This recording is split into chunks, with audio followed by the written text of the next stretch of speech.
So whenever you're doing a blend, you're not really putting the next one's layers. So we would like layer them on top. This one, we're just like blending them in between.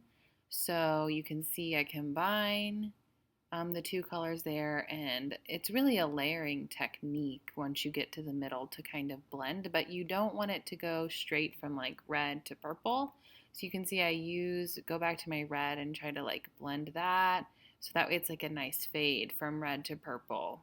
But now on the other side, it's kind of going like from red to purple again. So you can see the line where it ends, and I don't want to see that. So I take the purple and blend that out more, and you just kind of go back and forth. It's kind of like a little it depends on what colors you use, but it's like a little back and forth depending on how you want it to look. You can use your finger a little bit. The finger starts to take some of the oil pastel off the paper. Um, so you kind of got to go back and work with that just a bit and just play around and see. And this is just a test paper anyway, so you guys are kind of just playing around and seeing with what you like. Layer is done similarly, except you're literally just like coloring over top of each other to make a new color. So I'm making yellow orange, and I start with my orange. I typically start with the darker color because I feel like I can come back from it a little easier. Like if you start with the yellow and then you put the orange in, it's kind of drastic. So I like to start with the darker color so then I can slowly see the change. Um, but it's, you guys, again, this is the time to play around with it on this sheet and kind of go through your options. And some of you guys might be having colors that are tertiary colors and you need to blend them on your paper instead of um, just using like the straight orange or the straight yellow. You might have yellow orange, so you might have to blend them.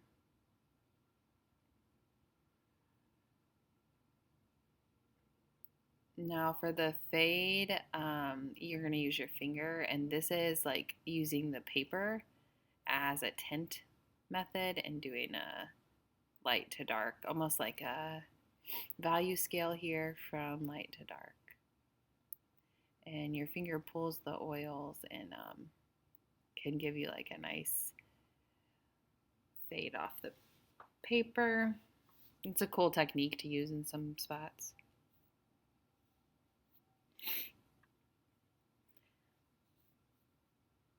Now, Sgraffito is pretty neat. I like to do the lighter color and then put the darker color on top just because I think it pops more. If you do the other, I mean, you can do it either way. It's up to you guys. I think it shows up better if you do a lighter color underneath. But this technique is pretty neat. And this is something you guys can take with you into ceramics. If you take ceramics, you can do layers of glazes, which is like the paint that you paint the pottery with, and then you can do the same technique and have different colors show up. It's called Sgraffito. So I'm just going to use a pencil here without the lead, push the lead in, and just use the edge of a mechanical pencil. You can use a toothpick, whatever, and draw in there, and you're going to see the light blue I put down first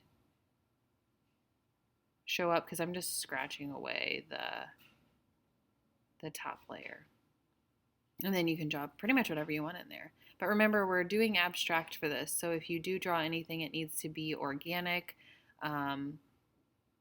or like different shapes. You don't want it to be too, like be able to tell what it is. So this is pointillism, and you guys have probably heard of pointillism.